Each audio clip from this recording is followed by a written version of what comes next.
Jésus montra à Louisa la divine beauté de sa très sainte humanité. 3 mois passèrent, pendant lesquels je demeurais victime permanente dans mon lit, où je recevais non seulement les peines et les souffrances que Jésus me communiquait, mais aussi sa douceur.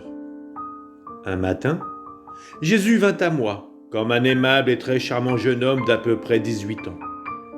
Ses cheveux couleur or étaient bouclés et descendaient de chaque côté de son front.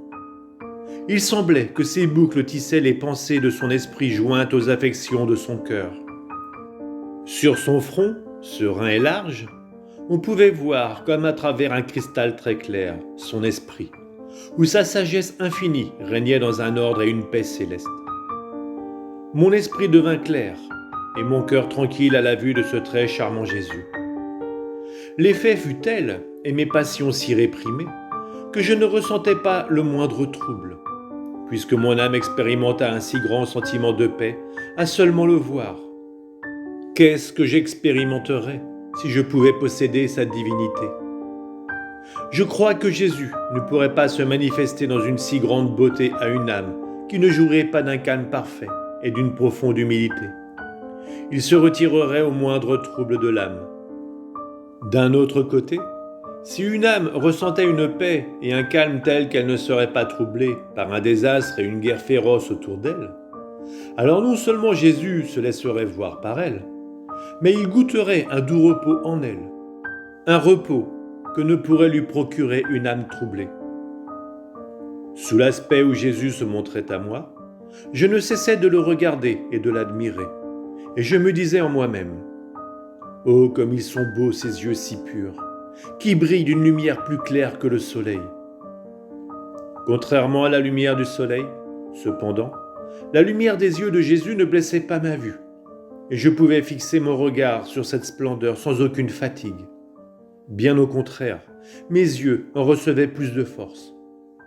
On ne peut quitter des yeux ce mystérieux miracle de beauté qu'est le bleu foncé des pupilles de Jésus.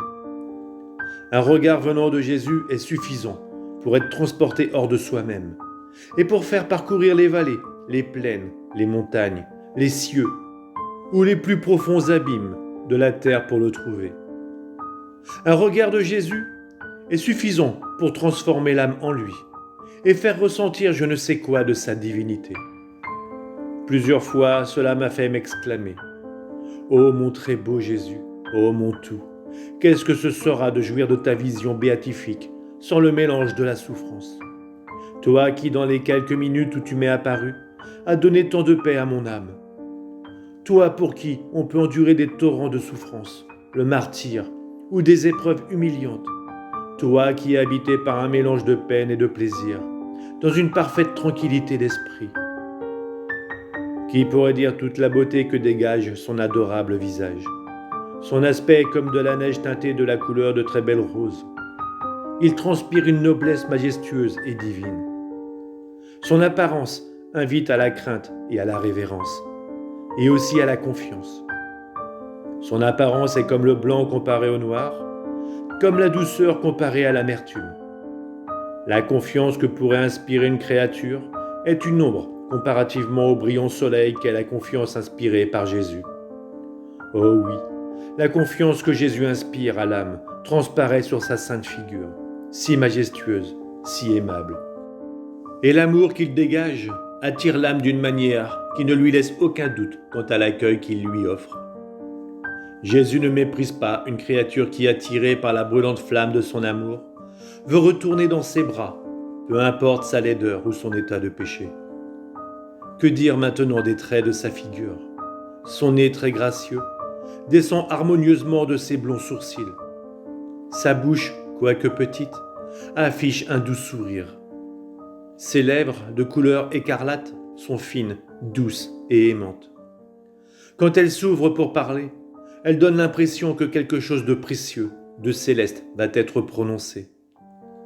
Sa voix exprime la douceur et les harmoniques du paradis, apte à enchanter les cœurs les plus récalcitrants. La voix de mon bien-aimé pénètre avec tant de douceur qu'elle touche chaque fibre du cœur de quiconque l'entend.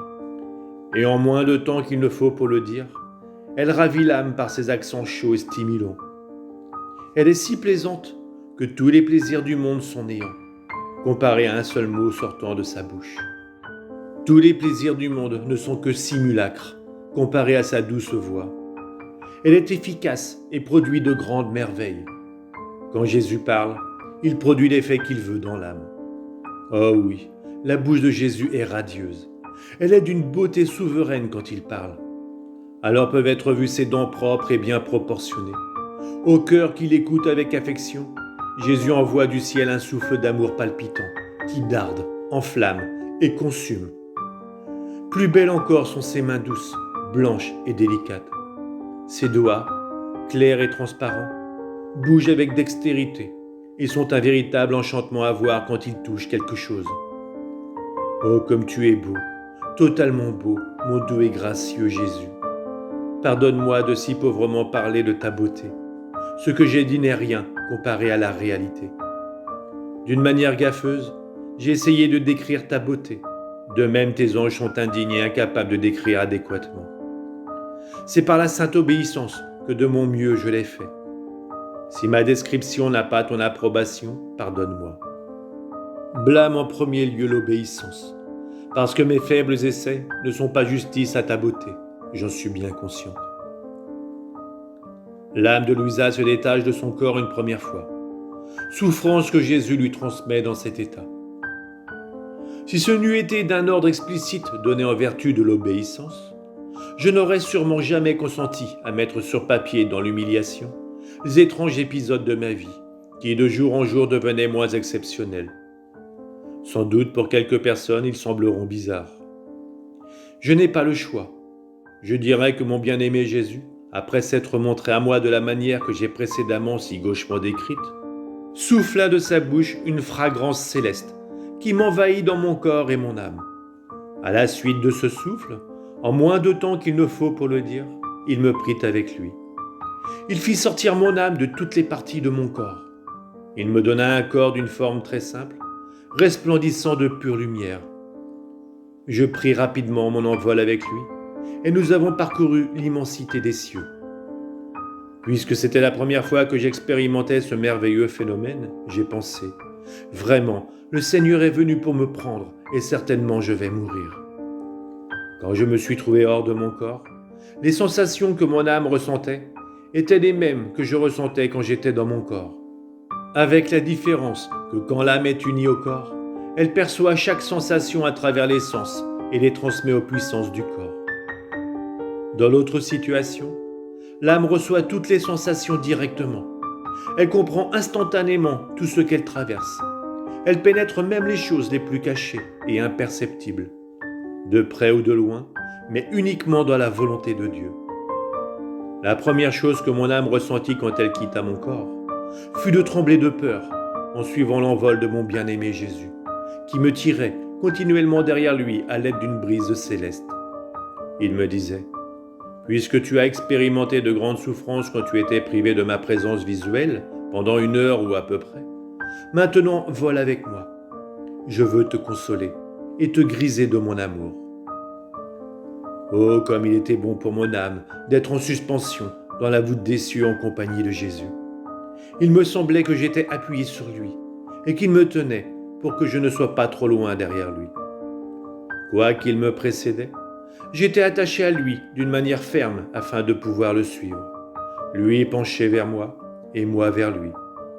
Pendant qu'il me soutenait et me tirait par son doux souffle, en somme, j'ai intérieurement une bonne représentation de ce qui est arrivé, mais je n'ai pas les mots avec lesquels le décrire.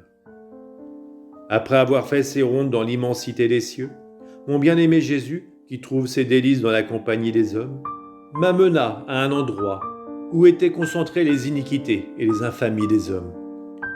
Oh, comme il était devenu changé, l'aspect de mon bien-aimé Jésus.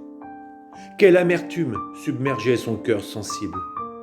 Avec une clarté que je n'avais jamais expérimentée auparavant, je l'ai vu souffrir de terribles tortures. Son cœur adorable m'apparut comme celui d'un homme mourant, expirant dans une terreur extrême. Le voyant dans ce pénible état, je lui ai dit, « Mon adorable Jésus, comme tu as changé, tu es comme un mourant.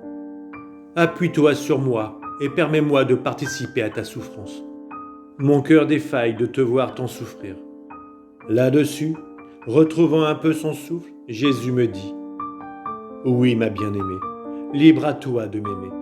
Je ne peux pas tenir plus longtemps. » Me disant cela, il me pressa plus intimement sur lui, et plaçant ses lèvres sur ma bouche, il versa en moi une amertume foudroyante. Je me suis senti comme transpercé par plusieurs couteaux, fers de lance, flèches, dards et dagues, qui une à une pénétraient dans mon âme. Pendant que j'étais plongé dans cette souffrance extrême, mon bien-aimé Jésus ramena mon âme dans mon corps et disparut. Qui pourrait décrire le terrible supplice qui s'empara alors de mon corps ? Seul Jésus pourrait faire cette description, lui qui, chaque fois qu'il me communiquait des souffrances, les adoucissait par la suite.